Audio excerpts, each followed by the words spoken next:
안녕하세요. 미라클 채널에 오신 것을 환영하고요. 저는 심지비 심리상담 발달연구소를 운영하고 있는 이다금입니다. 제가 가족 상담이나 부부 상담을 하다 보면 가족 중 한 분이 뭔가 힘든 일을 경험했을 때 다른 가족이 위로를 해주는데요. 그게 위로가 안 되고 도움이 안 된다는 얘기를 하실 때가 많아요. 그러면 위로를 해주신 분은 나름 신경 써서 위로를 해줬는데 도움이 안 됐다고 하니까 서운하거나 속상할 수 있고요. 위로를 받는 분은 가족이 뭔가 자기를 신경 써서 해주는 것 같긴 한데 그게 자기한테 도움이 안 되기 때문에 답답하고 짜증날 수 있거든요. 우리는 본인이나 상대방이 힘들 때 그 힘든 감정, 부정적인 감정을 빨리 없애고 싶어 하는 경우가 많거든요. 근데 사실은 이 부정적인 감정이라는 게 빨리 없애려고 해서 되는 게 아니라 충분히 인식하고 경우에 따라서는 충분히 느끼는 게 필요할 수 있어요. 많은 경우에 우리는 위로를 상대방의 기분을 풀어주는 시도로 이해할 때가 많아요. 근데 이런 시도가 상대방한테 도움도 안 되고 때로는 상대방에게 오히려 안 좋은 영향을 줄 수도 있거든요. 그래서 오늘은 어떤 위로 방법이 도움이 안 되고 어떻게 위로를 해주는 게 도움이 되는지를 간단히 알아보도록 할게요. 나를 사랑하지 못하는 나에게 라는 책에 보면 상대를 더 힘들게 하는 위로의 말과 제대로 위로하는 방법에 대한 내용이 나와 있는데요. 그 내용을 제가 정리하고 제 의견을 넣어서 소개를 드리도록 할게요. 상대방을 더 힘들게 하는 위로의 말은 네 가지로 볼 수 있어요. 첫 번째는 감정이나 생각을 회피하도록 유도하는 거거든요. 상대방이 느끼는 감정이나 생각에서 벗어나게 하는 거예요. 네 가지가 있을 수 있는데요. 긍정적으로 생각해 라고 얘기를 하는 거죠. 오히려 잘된 일일 수 있어. 이런 식으로요. 두 번째는 그 생각에서 벗어나게 하는 거예요. 다른 일을 생각해봐. 그 생각 좀 그만해. 이제 다 지나간 일이잖아. 이렇게요. 세 번째는 회피 행동을 하도록 하는 거거든요. 예를 들면 기분도 안 좋은데 바람 쐬러 가자. 혹은 너 맛있는 거 먹을래? 취하도록 마셔볼까? 이런 식으로요. 그리고 행동에 대한 조언을 하기도 해요. 예를 들면 좀 기분 전환할 수 있는 다른 걸 찾아봐. 새로운 취미생활을 해봐. 이런 식으로요. 물론 그 순간에는 도움이 될 수 있고 어떤 사람에겐 도움이 될 수 있지만 궁극적으로 그 감정이 해소되지 않은 상황에서 회피하는 것밖에 안 될 수 있거든요. 그럼 그 감정은 언제든지 다시 올라올 수 있고 회피하면 할수록 더 그 감정은 커질 수 있어요. 상대방이 느끼는 고통이 심할수록 상처가 심할수록 이런 말을 들으면 그 생각과 감정에서 빠져나오지 못하는 자기 자신을 더 비난하게 되거나 자신의 마음을 이해하지 못하는 상대방에 대해서 공감받지 못한 느낌, 거리감을 느끼게 돼요. 그래서 이런 건 다 조언일 수 있는데요. 이런 조언은 내가 원할 때 해주는 게 아니라요. 상대방이 요청할 때, 그리고 상대방이 그것을 받아들일 수 있을 때 해주셔야 되고요. 충분히 공감이 되고 마음이 편해지면 그 다음에 해주실 수 있는 부분이거든요.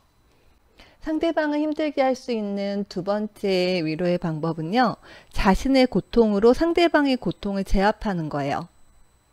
상대방이 힘든 그런 상황인데 나도 힘들었어. 나도 그런 일 당한 적 있어. 라고 해서 자신의 고통을 더 표현하는 거예요. 이렇게 표현하는 거는 너만 힘든 게 아니라 나도 힘들었어 라고 표현하는 걸 수 있고요.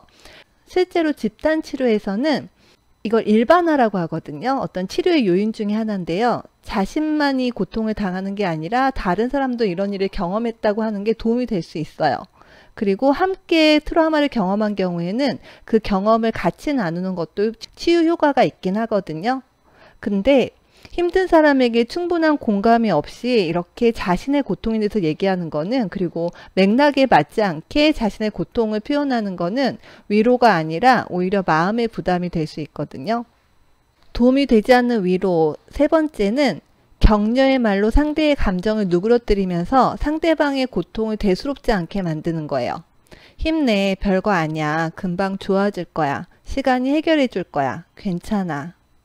이 경우에도 자신이 마치 꾀병을 부린다거나 혹은 별거 아닌 거에 힘들어하는 사람처럼 느껴져서 스스로를 비난하게 되거나, 아니면 난 정말 힘들고 나한테는 되게 중요한 건데 상대방이 그걸 별거 아닌 거로 취급하는 거에 대해서 공감받지 못하는 느낌, 위로받지 못하는 느낌을 받을 수 있어요. 네 번째는 상대방에게 상황에 대한 책임을 떠넘기는 거예요. 네가 자초한 일이잖아. 그러니까 누가 그렇게 하라고 했어? 네가 잘못했잖아. 이렇게 얘기하는 경우, 그러니까 사실은 이렇게까지 얘기하는 거는 여러 가지 방법을 써봤는데 너무 안 되는 경우에 너무 답답하고 화가 났을 때 이제 이렇게 표현할 수 있는데요. 이렇게 상대방에게 상황에 대한 책임을 떠넘기는 거는 전혀 도움이 되지 않죠.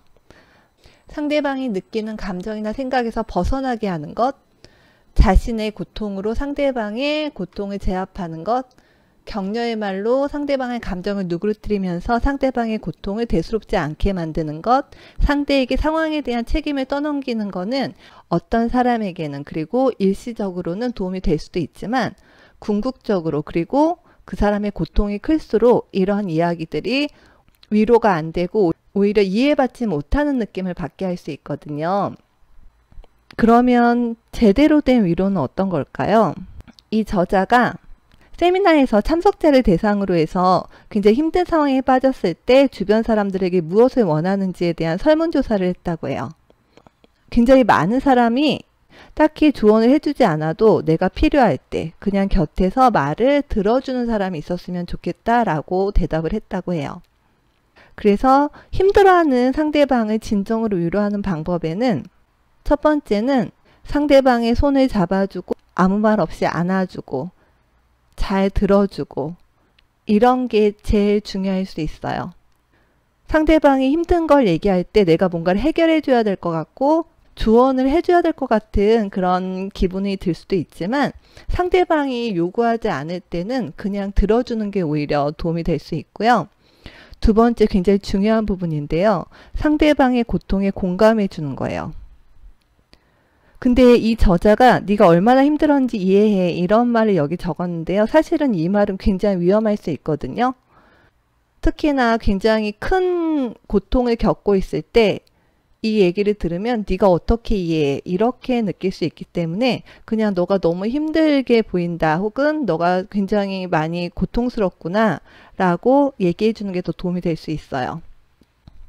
그리고 상대방의 기분이 어떤지 그리고 원하는 게 뭔지를 물어보는 것도 하나 방법이 될 수 있어요.